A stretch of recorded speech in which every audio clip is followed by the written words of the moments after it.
Hello everyone, my name is Dr. Avalin. I will be discussing an essential topic in physiology, the renal system.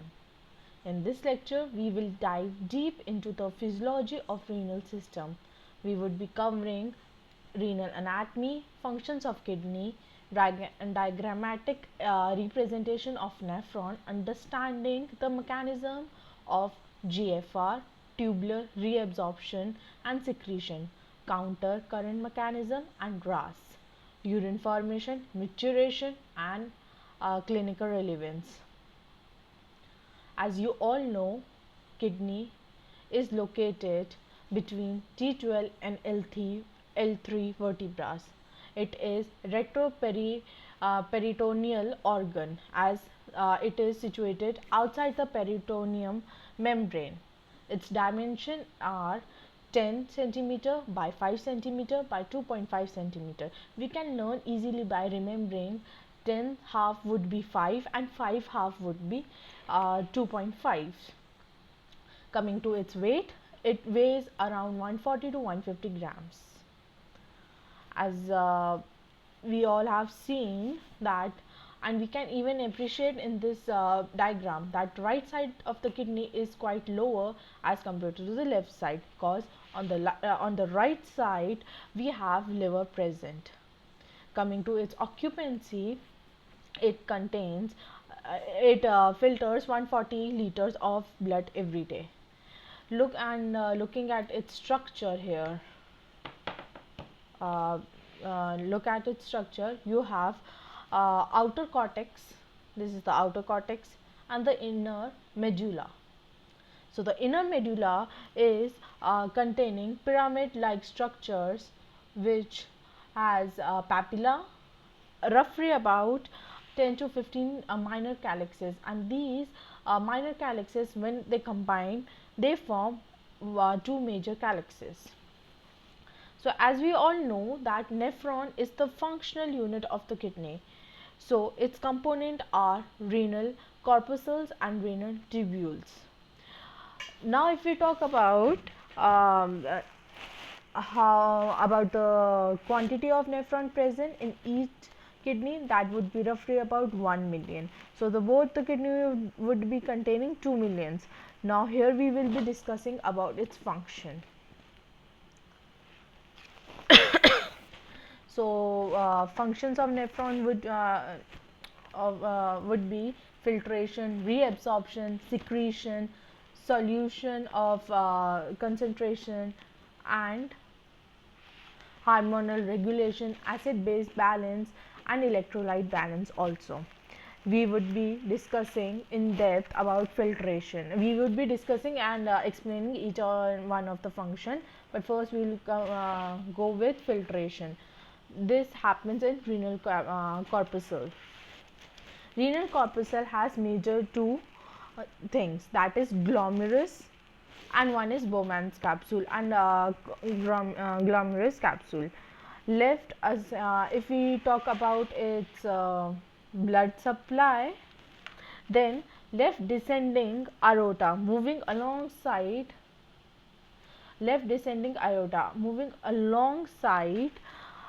with the vertebra, which is further divided into renal artery. So renal artery is a derivative of left side of the aorta. Then it is further entering into interlobular artery, and then it is forming an arc. That's why it is known as arcuate artery, because it is having an arc like structure, and which is further entering into intralobular artery. And then we have two efferent arterioles, because it has small uh, capillary formation. That's why it is known as arterioles. Efferent arteriole is like its major supply comes from lungs and is divided into branches. Those make simple those make supply to your these arterioles make supply to your PCT, that is proximal convoluted tubules. where it is forming a network structure around the PCT and DCT. So all that structure is formed in a network shape, and the cluster which cluster type of structure which is formed here, you can see this cluster type of structure which is formed around the Bowman's capsule is called as glomerulus capillary supply also. So coming forward, we will be talking about the afferent arteriole, which brings blood uh, brings which brings blood, and efferent is the one which takes away the blood. So afferent diameter is generally bigger than the efferent because of its pressure which is built, and filtration process occurs as a result of the urine. As a result, urine formation happens. So here I have given you the explanation how afferent and efferent works, and what is it known as, why there are larger poles, and what is fenestrate and making them more permeable. And now we will be talking about what is very important topic, what is GFR, glomerular filtration rate. And this kind of question can come as a 5 marker or 10 marker or even a long question in your exams also. So what is GFR? Basically, GFR is nothing but a glomerular filtration rate, is a key indicator of kidney function. It refers to rate at which blood is filtered through the glomeruli. Here we will pay attention in what would be the definition we would be writing. So this would be the definition which I have given you, or you can even see on your screen. Now if I talk further, then as we discussed previously, that 1 to 1.3 million of the nephrons are present in one of the kidney. So both the kidney would be having approximately 2 to 2.6 million nephrons. So the definition would go like rate at which filter is formed in all the nephrons in each minute. So here you can even see how you can express it. That is the unit which is used is milliliter per minute. There is a diagrammatic representation where afferent arteriole is there, efferent arteriole is there. These both are there. This is glomerulus capillaris, and this is Bowman's capsule. If there is any high or low pressure from glomerular capsule and Bowman's capsule, then the fluctuation in the cycle would be there, which would result in having clinical issues or pathological issues. So with this we will come to know the values. So this is the pressure which are present. So what drives filtration, or the forces which are involved? The same answer would be written here. And there are 4 types of things. That is, first, hydrostatic pressure from glomerular, that would be a glomerular pressure. Then it would be a Bowman's capsule, that would be having its own hydrostatic pressure. Then coming to a pi value, that pi value here you can see this pi value. So the pi value would be glomerular osmotic pressure. Osmotic pressure is nothing but the fluid which is being passing or is being opposed not to pass is known as osmotic pressure.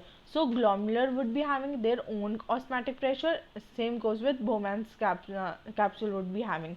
Here Bowman's capsule would not be having any sort of osmotic pressure, so its value would be 0. I will be giving a very common formula here. Normal value of GFR, you can write it down somewhere, that is 125 ml per unit or 180 liter per day. So GFR is equals to Kf, where K stands for filtration coefficient. So what is filtration coefficient? It's nothing but it depends upon the thickness of the membrane and the surface area of the membrane. In this, two forces are being applied, as we have discussed earlier about hydrostatic pressures from glomerular as well as Bowman's capsule. So the formula for that would be PC, that is pressure in glomerular in the glomerular capsule, is equals to the hydrostatic pressure in the capillaries up. And what is the basic question comes out here? What is hydrostatic pressure? The hydrostatic pressure is which excretes cause of the fluid or any urine or any sub blood. Out here it is a blood. So the normal value of GFR is 125 ml per minute, or we can say 180 liter per day. So here we would be discussing about the hydrostatic pressure, which is developed here, and it promotes plasma to enter Bowman's capsule. So this pressure goes in the downwards force, which creates the pressure out here, and it helps plasma to promotes the to enter the Bowman's capsule. Now if we talk about the pi, so pi, see, that is osmotic pressure which is present in the glomerular. So it's an oncotic pressure in the capillary. Oncotic is none other than the osmotic pressure, that is because of the albumin protein. Albumin does not filter, it remains here. Its function is to hold or retain the water. So as a result, it is acting as an opposite force. So opposing filtration happens. So you can see here plasma, colloid, osmotic pressure, opposing filtration. What all things are in favor? Blood pressure, glomerular pressure which is formed, it favors the filtration. Plasma opposes. Same goes with hydrostatic pressure, it also opposes. So the net filtration pressure, or the value which we see here, would be 10 mmHg. So the fluid which comes after filtration in hydrostatic pressure in Bowman's capsule will put hydrostatic pressure upwards and will stop filtration. As albumin does not filter here, therefore pi b, that is osmotic pressure in Bowman's capsule, will value 0. Now we will talk about EFP. What is EFP? EFP is none other than effective filtration pressure. So in this, the resultant of all the four pressures would be calculated. That would be glomerular hydrostatic pressure minus the Bowman's hydrostatic pressure, minus, that is the cos pi c is holding. So minus pi, that is osmotic pressure in glomerular and Bowman's capsule. So the total value would come, as you can see, this is written downwards. The formula is written downwards. It comes to 10 mmHg. Now, if we talk about the factors that are affecting the kidney, so as we all know, if there is variation in these pressures, that is GFR, write down, it is very important that GFR is directly proportional to surface membrane. The more thin the membrane is, the filtration process is easy. So GFR is directly proportional to surface membrane, whereas GFR is indirectly proportional to the thickness of the membrane. If GFR increases, the thickness will decrease of the membrane. So all these factors will affect GFR. The factors which may cause depletion or will cause any sort of pathological or physiological causes. in renal value. So here it is written regarding shock, dehydration, heart failures, kidney stone or tumor, or you can say some calcification is happening, diabetes, or uh, angiotensins due to fluctuation in angiotensin. So yeah, so because of all these factors you can see uh, there would be some or the other medical issues happening to a person. If like you just key the values in these formula, that is, the formula goes like GFR is equals to KF, that is filtration coefficient, into EFC, and EFC here is efficient filtration pressure. So if we increase, suppose if we increase this hydrostatic pressure, then GFR will also be increased. So the GFR will also be increased. It depends on the renal blood flow, and it further depends on the systemic blood pressure. So if someone is having high BP, is cause of GFR is being increased. And why GFR is being increased? Because the glomerular hydrostatic pressure is increased. As a result, what all things can be affect body's blood pressure is also affecting the hydrostatic pressure. But in kidney there is one more mechanism, that is auto regulation is there, and its range is from 90 to 220 mg/Hg. That is under MAP, that is mean arterial pressure. If your range is between 90 to 220 mmHg, it is normal. The fluctuation will be auto regularized by the kidney. But if it exceeds or depletes the value, the fluctuation may cause other things. So here we will quote the normal value of BP, that is 120 upon 80 mmHg. In this case only we will talk about hemorrhage or shock, where the blood fluctuation is there. So when BP lowers down, GFR also lowers down. And when construction is there in afferent, this, if construction is there in afferent, if there is any sort of construction that the afferent arteriole is getting narrower, then GFR also, so there would be restriction, so GFR will also decrease.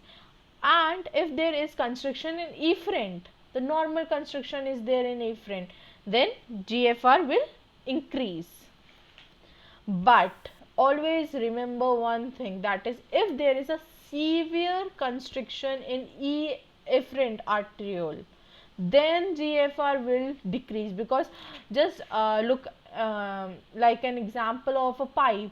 If this is also narrowing, this is also narrowing, so obviously this will also narrow, the pressure will also come down. Now coming to the second point, if there is suppose we'll take just a second. Okay,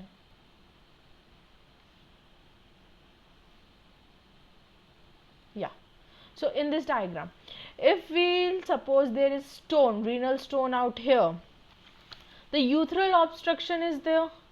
So in this case, Bowman's capsule, this Bowman's capsule will have high hydrostatic pressure, and GFR, that is glomerular filtration rate, will decrease. So as a result of this, you will experience urinary tract infection, stone, kidney obstructions, and so on and so forth. Now coming to the third point, that is when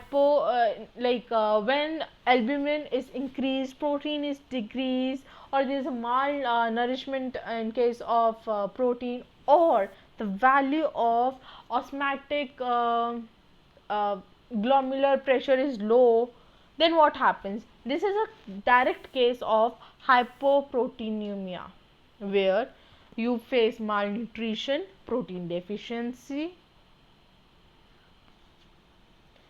So we'll say ki if there is a lower like low deficiency of protein, malnutrition, in that case your osmotic pressure in glomerular is also low.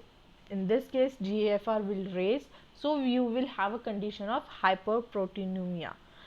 So if there is efferent or efferent or afferent construction, as a result GFR will also decrease. Now coming to the very important topic, that is renal clearance. This can be a viva based question, or you can have a question in your MCQs also. So what is renal clearance? It is nothing but a measuring unit for GFR count. How it works? There is a philosophy in this, like uh, uh, any substance that is not being reabsorbed or secreted, it should not be even toxic and should be risk free. That if all these four condition is being applicable, then that is the only unit which we take as the clearing measuring unit for GFR, and that unit calls for inulin. But when we go with inulin clearance test or inulin, it is quite difficult to measure it, so we replace it by creatinine. But remember, creatinine has a function of secretion. So because of that, a variation of creatinine levels will be seen. So we will be putting here the formula. The amount injected is equals to amount excreted. The input should always be equal to output. So the plasma concentration into the glomerular filtration rate is equals to urine concentration into urine flow. Thereby the formula which is on the screen, that is GFR is equals to urine concentration into urine flow by plasma concentration. So this test is known as inulin clearance.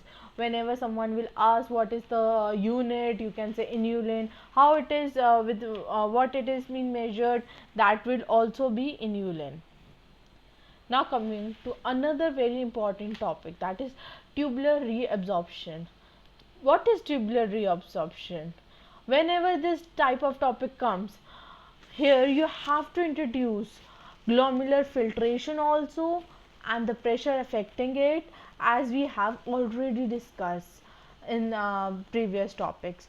So now we will be focusing this on this site, PCT, that is proximal convoluted tubules. What amount is being absorbed and what amount is being secreted out.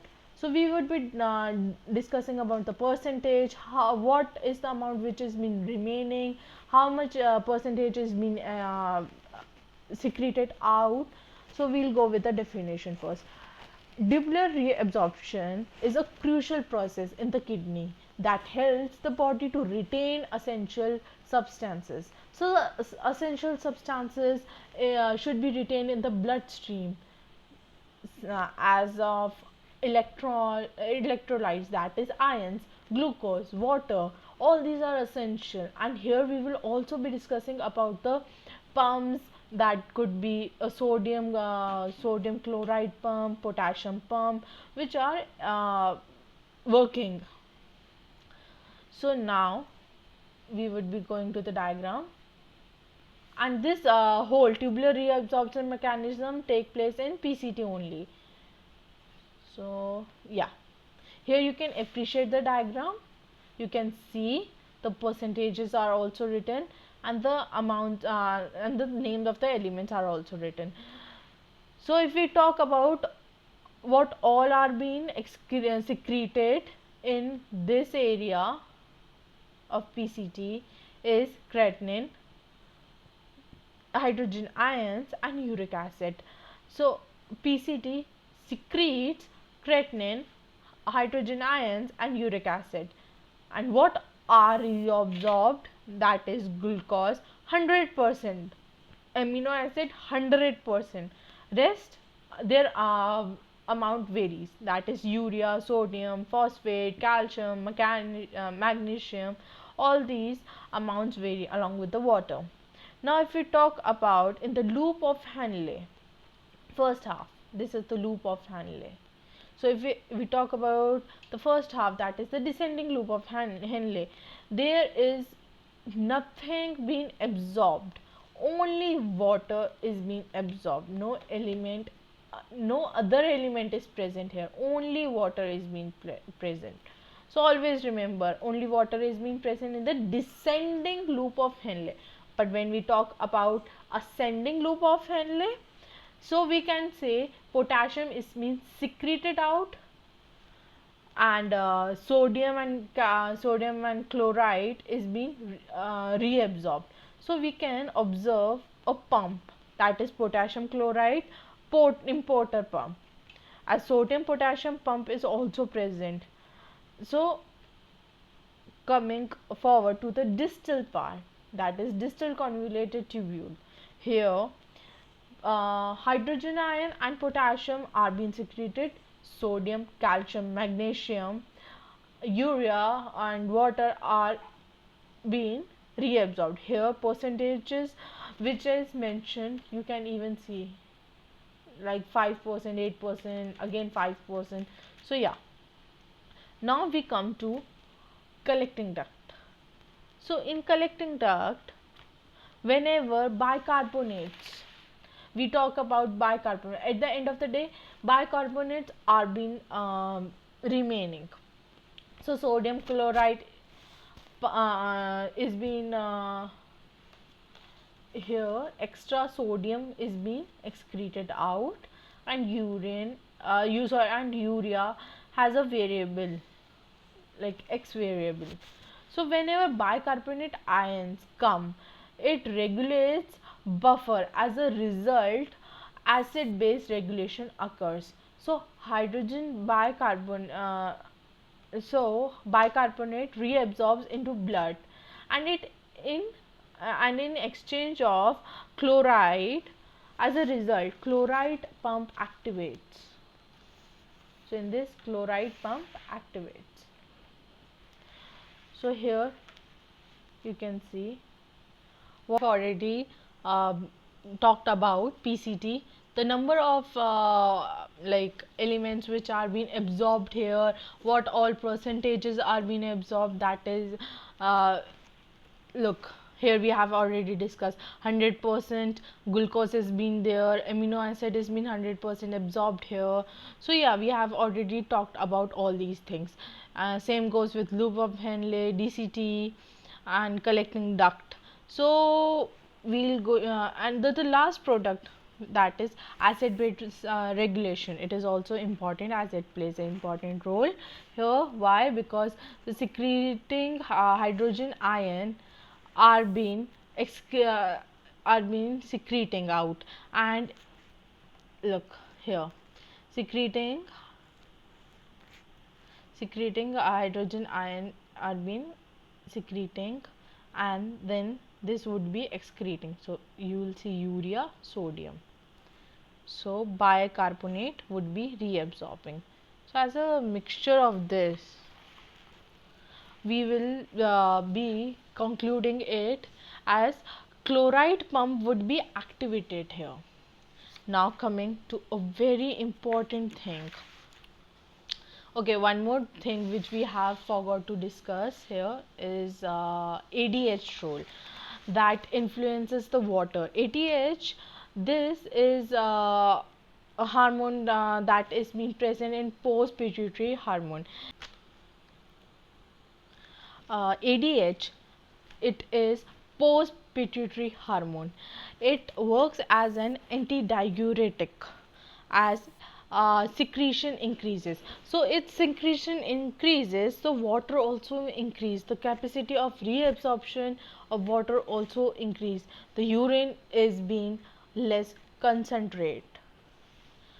If ADH is present, here we can see this line, if ADH is present, water is reabsorbed and urine is concentrated. So this is how the function occurs. Now coming to the formation, how the formation of urine is there. So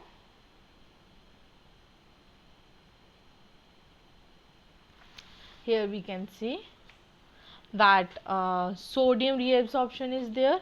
If it is increased, then adrenaline gland will also increase. The aldosterone aldosterone will also be present. So final product which is remaining would be urine. So after all the pumps, here we have sodium chloride pump, then it's going down in the descending, we'll have only water present, there would be nothing there. Then sodium again would be here, so hydrogen process, the ADH is present. Presence of ADH helps in water retention, so it will help as antidiuretic. Then this is happening, so as a result we would be having we would be having bicarbonate being exchanged with chloride here, so it will give you an active chloride pump. So this is the procedure, and then urine would be excreted out. So what major waste would be there in urine? That would be some amount of urea if present, 3 to 4 RBCs would be present, and obviously nitrogen gas would be present. So here you can go through this. Urine formation occurs in kidney through three main processes. Blood enters glomerulus, as we have discussed. Filtration occurs in Bowman's capsule, and then the large molecule like protein, blood cells are being retained in the blood, while smaller substances pass into the filter. Then we have gone through tubular reabsorption process, what all are being absorbed here, and what all are being exchanged, all the important nutrients here would be retained and the excess would be removed. Then tubular secretions, again we have gone through potassium, hydrogen, creatinine, all these are being secreted out, and as a result it helps in maintaining our electrolyte balance. Goes same with the acid base regulation also, and eliminating the excess waste. In this form we would be left after filtration and reabsorb all the three procedures, we would be left with a urine which has been formed. It passes from the kidney into the renal pelvis down the ureter and is being stored in the bladder until it's been secreted. So here I would want to tell you about the maturation also. The maturation is the process where the pelvic area is being rested. The urge, when you have the first urge, then we generally say, sorry, we would be talking about maturation. Maturation, the condition in which our bladder is at rest. Whenever we feel the first urge, then it is the case where when the bladder is approx 150 ml filled. Now when we have the second urge, then it is the signal which is being sent from our bladder to our cerebral cortex, to pons, and coming back to the sensor to our sensory neural system. That would be 400 ml fullness of the bladder would be there. Then we cannot stretch anymore, our dilation of the bladder would be restricted, and we feel the emergency to go to loo and get freshen up. So these signals are being activated through nerves, and those nerves are present in the pelvic nerve, that is S2, S3, S4. When we experience more of such sensation, then parasympathetic nervous system activates. As a result, the signal is being sent here to the midbrain. Midbrain receives signal and it stores it, and whenever we feel the urge, this signal is being completed. So here dextrosor muscle acts for relaxing and contraction in the pelvic area. Internal sphincter are the ones which are only present in the female. There is no presence in the male. Then stretch receptors are there in both the gender, and this is how the parasympathetic fibers or nervous system take place.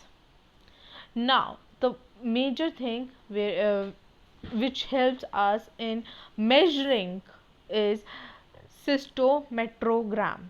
Cystometrogram is a graphical representation of a change in pressure which changes in bladder volume. So the volume of the bladder is being normal till 100 to say about 350. After that there is sudden change in the graph. So yes, this change is cause of the plasticity of the bladder, which we cannot feel much. Now coming to the current counter current mechanism.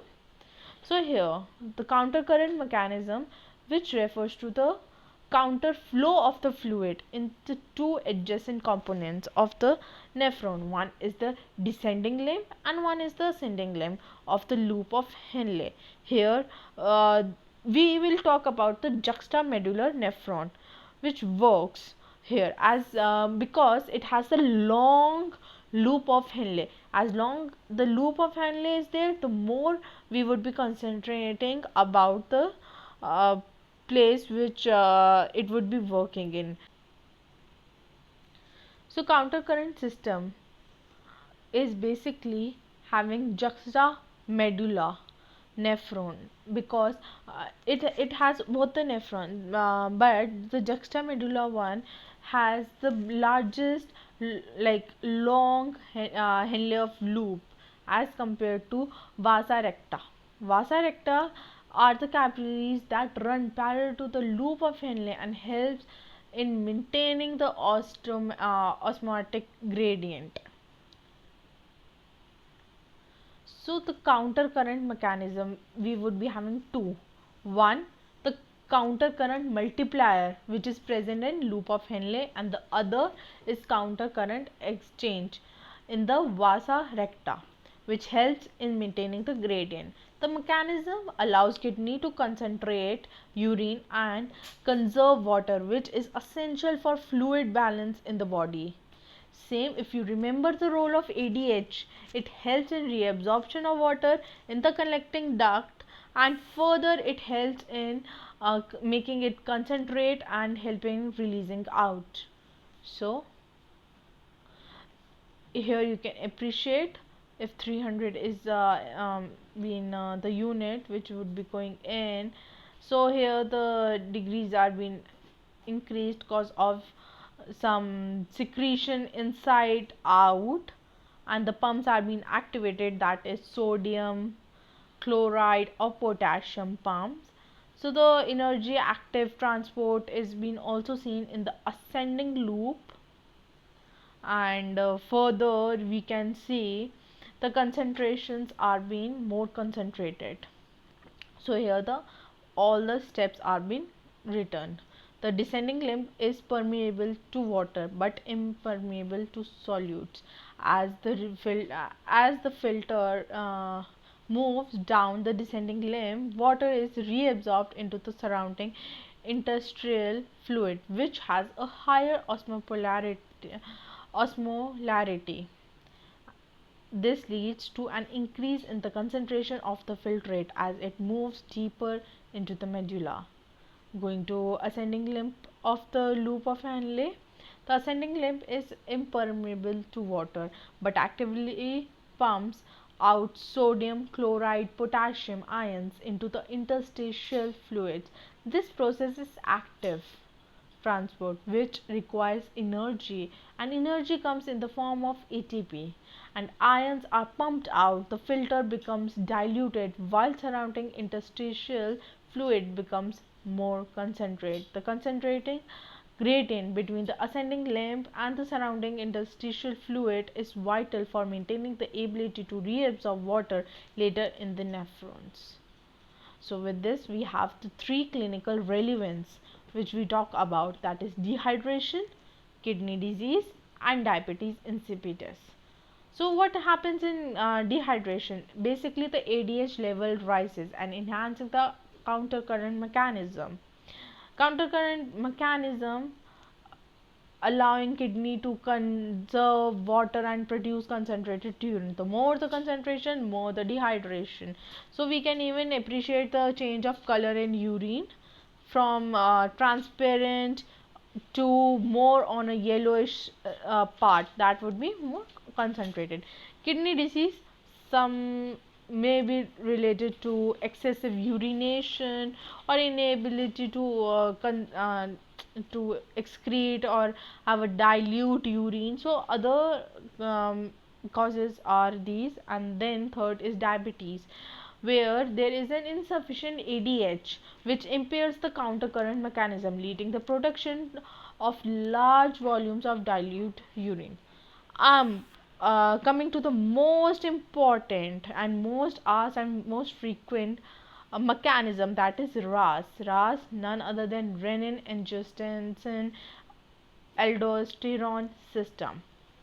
In this, when your BP or all the factors which are mentioned here, decrease in BP, decrease in sodium delivering to the macula densa, or increase sympathetic tone, if there is any fluctuation here, so we would be taking an example here. If there is decrease in BP or the stop or it stops, it activates fight and flight response, and that fight and flight response is correlated to sympathetic autonomic nervous system, which is bought by norepinephrine, otherwise it is known as non-adrenaline, which stimulates beta 1 receptors on your kidney. So this, on the kidney, beta 1 receptors are being stimulated. These receptors boost the cyclic kidney levels, we call it renin. So this renin is boosted by beta cyclic receptors. Now this renin, why it is known as renin? As it is a protein coming from renal tissue. So this is known as renal because protein is being coming from the renal tissue. This remains this renin converts into angiotensinogen. So this angiotensinogen is being converted into angiotensin 1, further into 2, with the help of ACE enzyme, which is being secreted from lungs. So this enzyme help in conversion and has the following functions. So the functions which are responsible in the activities, that is, if angiotensin is with the help of ACE enzyme, angiotensin 2 is being activated. So in kidney it will constrict glomerular efferent arterioles and increase sodium hydrogen exchange activities. So if we talk about the posterior pituitary, then ADH secretion will experience the uh, some sort of modulation. If talking about the smooth muscles, then hypertension can be experienced. Talking about the hypothalamus, stimulate thirst, we'll feel more thirsty. And if talking about the adrenal cortex, then aldosterone secretion will be there. So if there would be a secretion or increase in aldosterone level, then we can say sodium reabsorption is also being increased. So yes, this is how these functions work. Now the last, that is RAS is regulated by a negative feedback loop.